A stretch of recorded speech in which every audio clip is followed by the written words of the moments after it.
বন্ধুরা, আজকে আমার রান্নাঘরে বানানো হচ্ছে আলু বেগুন আর বানাবো চিংড়ি মাছ দিয়ে। এটা খেতে ভীষণ ভালো হয়, অসাধারণ হয় বলতে পারে। একবার হলো বানিয়ে দেখুন, দারুণ লাগবে। প্রথমে আমি বেগুনের এই মাথাটা কেটে দেবো। আমরা যখন ছোটোবেলায় ছিলাম না, তখন আমার মা দেখতাম এই মাথাটা দিয়ে সরু চাগলি পিঠা টিঠা করলে এটা দিয়ে তেল দিত। আর বেগুনগুলো আমি এইরকম এখান দিয়ে মধ্যে থেকে কেটে নেবো। এই যে পাতলা পাতলা করে কেটে নেব, 4 খণ্ড করে কেটে নিলাম। তবে কাজটা খুব তাড়াতাড়ি করতে হয়েছে, কেন কাটা দেখাতে গেলে বেশ অনেকটা সময় চলে যায়। আর এখান থেকে আমি নিয়ে নেবো অর্ধেকটা বেগুন, এটাও আমি কেটে নেব। তবে কাটার উপরেই কিন্তু তরকারির কিন্তু টেস্ট আসে, তো সেই জন্যে কাটাগুলো যেন এক সাইজের হয়। কাটাগুলো যদি ছোট বড় হয় না, তাহলে দেখলেন কোনোটা আগে সেদ্ধ হয়ে গেল, আবার যেটা মোটা কাটা হয়েছে সেটা কিন্তু পরে সেদ্ধ হবে। সেই জন্যে কাটার কাজটা কিন্তু একদম সমানভাবে করতে হবে। এই ছালটা একটুখানি ছুলে নেব, কেন কি এটার মধ্যে ছালটা বেরিয়ে আছে, সেই জন্য একটু ছুলে নিলাম।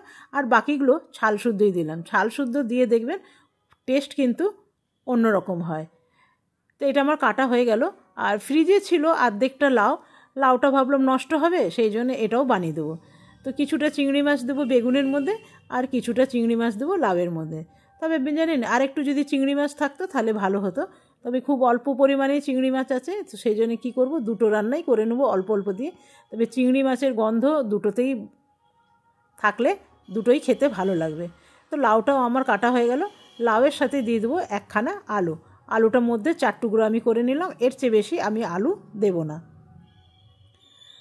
আর বেগুন আর আলুগুলো আমি খুব ভালো করে জল দিয়ে ধুয়ে নেব, 3-4 বার ভালো করে ধুতে হবে। তো দেখুন, এগুলো ভালো করে আমি কলের কাছে ধুয়ে নিয়ে আসি। তো ওগুলো আমি ধোয়া হয়ে গেছে। এরপরে দিয়ে দেবো কড়াইয়ের মধ্যে তেল। প্রথমে আমি চিংড়ি মাছগুলো একটু ভেজে নেব, দিয়ে দেবো নুন আর দিয়ে দেবো হলুদ। এরপরে খুব বেশি কিন্তু আমি চিংড়ি মাছগুলো ভাজবো না। এরপরে দিয়ে দিলাম একটু কালো জিরে। আলুগুলো আমি এখনই দিয়ে দেবো, কেন কি বেগুনগুলো আমি ভাজবো না। কেন বেগুন ভাজলে না, বেগুনের অনেক বেশি তেল নিয়ে নেয়। সেই জন্য যারা কম তেলে খাওয়া পছন্দ করেন তারা কিন্তু এভাবে বানিয়ে দেখবেন, কম তেলও দিয়ে বেগুন আপনি খেতে পারবেন। এইখানে দিয়ে দিলাম পেঁয়াজ বাটা, আর দিয়ে দিলাম জিরে আর আদা বাটা, দিয়ে ভালো করে আমি কষিয়ে নিয়েছি। তো দেখুন, এটা আমার কষানো হয়ে গেছে। এরপরে দিয়ে দেবো বেগুনগুলো এইরকমভাবে দিয়ে দেখবেন তেল টানবেও কম, আর বেগুনগুলো খুব সুন্দর সেদ্ধ হয়ে যায়। আমার এরকম করেই আমি বানাই, কেন কি এতগুলো যদি বেগুন ভাজতে যান তাহলে তেল অনেক বেশি লাগে। তো কম তেলে রান্না করতে গেলে কিন্তু এরকম করে বানিয়ে দেখবেন, আর বেগুনগুলো কিন্তু একটাও ঘেঁটে যাবে না। সাথে দিয়ে দিলাম একটা টমেটো, দিয়ে দিলাম সামান্য জল, ব্যাস। একটু দিতেই হবে, কেন বেগুনটা তো সেদ্ধ হয়ে যাবে, আলুগুলো সেদ্ধ হতে একটু সময় লাগবে। এরপরে দিয়ে দেবো একখানা কভার।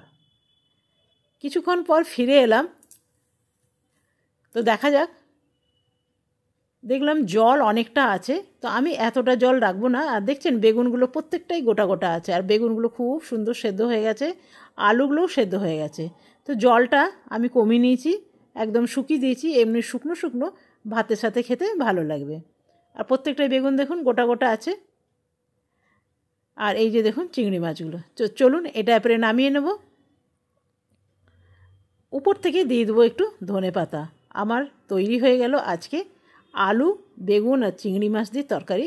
এটা আপনারা অনেকেই খেয়েছেন, কিন্তু এইভাবে বানিয়ে দেখবেন, খুবই ভালো লাগে। এটা শুকনো ভাত দিয়ে খেতে ভীষণ ভালো লাগে। রুটি দিয়েও কিন্তু কম যায় না, রুটি দিয়েও কিন্তু খারাপ লাগবে না। যারা ভাতের জায়গায় রুটি খেতে পছন্দ করেন তারা রুটি দিয়েও খেতে ভালো লাগবে, রুটি দিয়েও ট্রাই করতে পারবেন, রুটি দিয়েও খেতেও ভালো লাগবে। এরপরে বানিয়ে নেব আমি লাউটা আমি ভালো করে জল দিয়ে ধুয়ে নিয়েছি। কড়াইয়ের মধ্যে নিয়ে নেব তেল, খুব সামান্য তেল দিয়ে আমি রান্না করছি। এরপরে চিংড়ি মাছগুলো দিয়ে দেবো। চিংড়ি মাছগুলোর মধ্যে আমি নুন হলুদ মাখিয়ে নিয়েছিলাম, সেই জন্য নুন হলুদ আর দেবো না। এরপরে দিয়ে দেবো এখানেও কালো জিরে, দিয়ে দিলাম 1/2 চামচ পেঁয়াজ বাটা, 1/2 চামচ জিরে আদা বাটা, দিয়ে দিলাম দিয়ে দিলাম হলুদ। এরপরে দিয়ে দেবো নুন, কেন কি যেহেতু চিংড়ি মাছ দিচ্ছি সেহেতু একটুখানি এখানে পেঁয়াজ বাটা দিলাম। না তো আমি বিনা মশলারই রান্না করি, এটা ভালোই হয়, কিন্তু আজকে একটু পেঁয়াজ বাটা দিয়ে করলাম।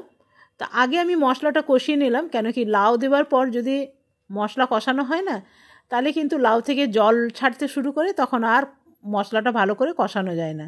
সেই জন্য আগেই আমি মশলাটা কষিয়ে নিয়ে তারপরে লাউটা দিয়েছি। আর লাউটাও ভালো করে কষানো হয়ে গেছে মশলার সাথে।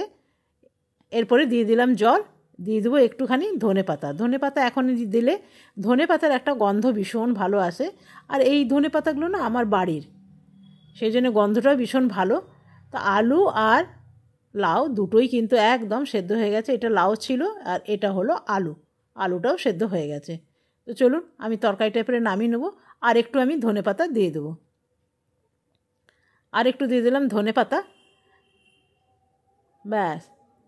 এরপরে এটাকে ঢেলে নেবো। তো দেখুন, কম চিংড়ি মাছ দিয়ে দুটো রান্নাই কিন্তু আমার রেডি হয়ে গেল। তবে আপনাদের কাছে যদি বেশি চিংড়ি মাছ থাকে তো বেশি চিংড়ি মাছ দিয়ে করবেন, তাহলে আরও বেশি খেতে ভালো লাগবে। তো এটা আমার হাজব্যান্ডের জন্য ভাত বাড়ছি, হাজব্যান্ড চলে এসছে অফিস থেকে। তো আমি আগে নিয়ে নিয়েছি লাউয়ের তরকারি, এটা নিলাম বেগুনের তরকারি। তো কেমন লাগলো আজকের রান্না বন্ধুরা অবশ্যই জানাবেন। তো চলুন হাজব্যান্ডকে দিয়ে দিলাম, তো খেয়ে কি বলছে দেখা যাক। তবে চুপচাপ যদি খায় তাহলে জানবেন যে তরকারি ঠিকঠাক হয়েছে, আর যদি চুপচাপ না খায় তাহলে জানবেন যে তরকারির মধ্যে গড়বড় আছে। আজকের মতন এখানেই শেষ করলাম, কালকে আসবো নতুন রান্না নিয়ে। ধন্যবাদ।